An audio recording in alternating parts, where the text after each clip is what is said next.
ఒక రూ. 10 ప్యాకెట్ వల్ల వందలేళ్ల చరిత్రను ఒక భారీ ఇనుప వంతెన ప్రమాదంలో పడిందంటే మీరు నమ్ముతారా? ఇది సినిమా కాదు, నిజం. 2006లో కలకత్తాలోని అత్యంత బలమైన చారిత్రాత్మకమైన హౌరా బ్రిడ్జ్ ప్రమాదంలో పడింది. దానికి కారణం ఏ భూకంపమో వరదో అయితే కాదు, కేవలం గుట్కా పాన్ మసాలా నమిలి ప్రజలు ఊసిన ఉమ్మి.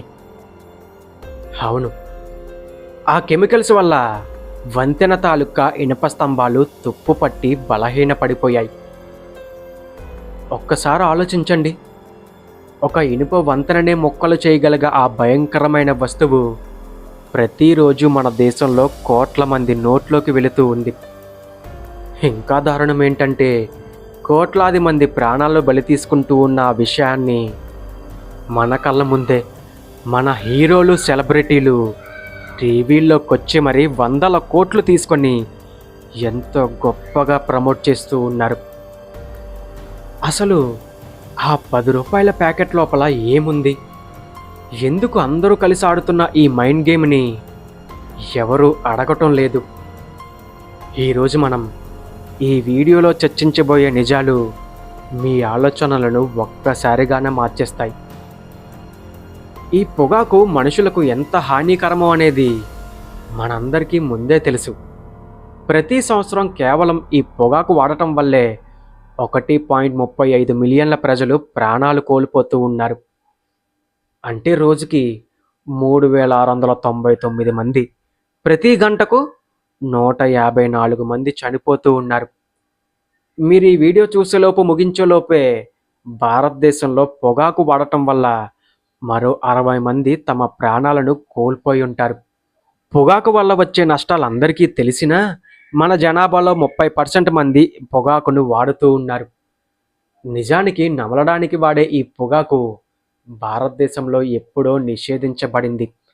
అయినప్పటికీ 21% 4 మంది పెద్దలు దీన్ని వాడుతూ ఉన్నారు. దీనివల్ల 2 లక్షల కంటే ఎక్కువ మంది ప్రాణాలను కూడా కోల్పోయారు.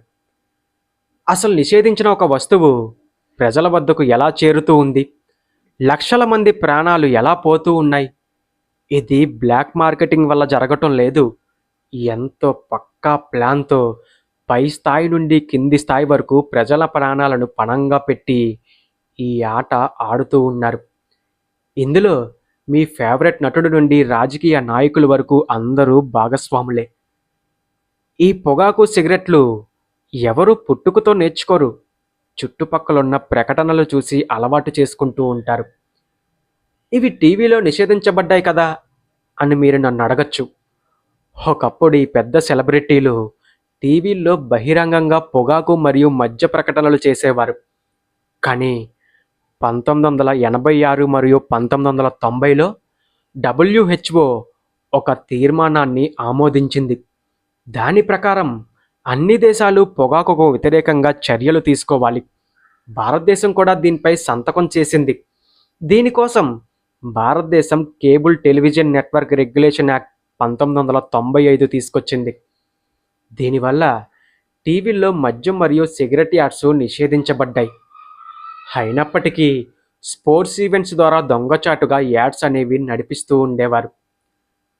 ఆ సమయంలో ఒక సర్వేలో తేలిందేంటంటే, సిగరెట్ తాగే వాళ్ళ కంటే పక్కన నిలబడి ఉన్న అమాయకులే ప్రతి సంవత్సరం 1.3 మిలియన్ల మంది చనిపోతూ ఉన్నారు. అలాగే 24 మిలియన్ల మంది వికలాంగులవుతూ ఉన్నారు. ఇది చూసిన ప్రభుత్వం మరిన్ని కఠిన చర్యలు తీసుకోవాలని నిర్ణయించుకుంది. అలా 2003లో COTPI అంటే సిగరెట్లు మరియు ఇతర పొగాకు ఉత్పత్తుల చట్టం వచ్చింది. దీనివల్ల పబ్లిక్ ప్లేసుల్లో ధూమపానం అనేది నిషేధించారు. విద్యా సంస్థలకు 100 గజాల లోపు పొగాకు అమ్మకూడదని, 14 ఏళ్ల లోపు వారికి అమ్మకూడదని రూల్స్ పెట్టారు. ఈ చట్టం వల్ల ప్రకటనలపై పూర్తిగా నిషేధం పడింది. కంపెనీలు కేవలం 2 దారులు మాత్రమే మిగిలాయి. 1, పొగాకు ప్యాకెట్లపైన యాడ్స్ వేసుకోవడం. 2, అవి అమ్మే దుకాణాల వద్ద మాత్రమే బోర్డులు అనేవి పెట్టుకోవడం. అయితే ఈ చట్టం ప్రకటనలను మాత్రమే నిషేధించగలిగింది, ప్రొడక్ట్స్ని నిషేధించలేకపోయింది. పాన్ అనేది భారతీయ సంస్కృతిలో ఒక భాగం. తమలపాకులో యాలకులు మరియు కొన్ని పదార్థాలు వేసుకొని తినేవారు. తర్వాత టెక్నాలజీని ఉపయోగించి ఈ పాన్‌ని ఎండబెట్టి ప్యాకెట్లలో అమ్మడం ప్రారంభించారు. దాన్నే పాన్ మసాలా అన్నారు. ఈ పాన్ మసాలా అనేది బాగా అమ్ముడుపోవడం చూసి ప్రజలకు దీన్ని అలవాటు చేయడానికి అందులో ప్రాసెస్ చేసిన పొగాకును కలిపారు. దాన్నే గుట్కా అని పిలిచారు. ఈ గుట్కా ప్యాకెట్ ఎక్కువ రోజులు పాడవకుండా ఉండటానికి ఇందులో మెగ్నీషియం వంటి ప్రమాదకరమైన రసాయనాలు కలిపారు. ఇందులో క్యాన్సర్‌కి కారణమయ్యే 40 కంటే ఎక్కువ రసాయనాలు అందులో ఉన్నాయి. సిగరెట్ కంటే గుట్కానే ఎక్కువ ప్రమాదకరం. ఎందుకంటే ఇది నేరుగా నోట్లోకి వెళుతుంది, కడుపులోకి చేరుతుంది. దీనివల్ల భారతదేశంలో నోటి క్యాన్సర్ కేసులు రికార్డు స్థాయిలో పెరిగాయి. నోటి క్యాన్సర్‌లో 90% గుట్కా వల్లే వచ్చాయి. దీన్ని అరికట్టడానికి ప్రభుత్వం food safety and regulation act తీసుకొచ్చింది. దీని ప్రకారం ఎలాంటి ఆహార పదార్థాలలోనూ పొగాకనేది కలపకూడదు. పాన్ మసాలా అనేది ఆహార పదార్థం కింద రిజిస్టర్ అయింది కాబట్టి అందులో తంబాకు కలిపిన గుట్కా నిషేధించబడింది.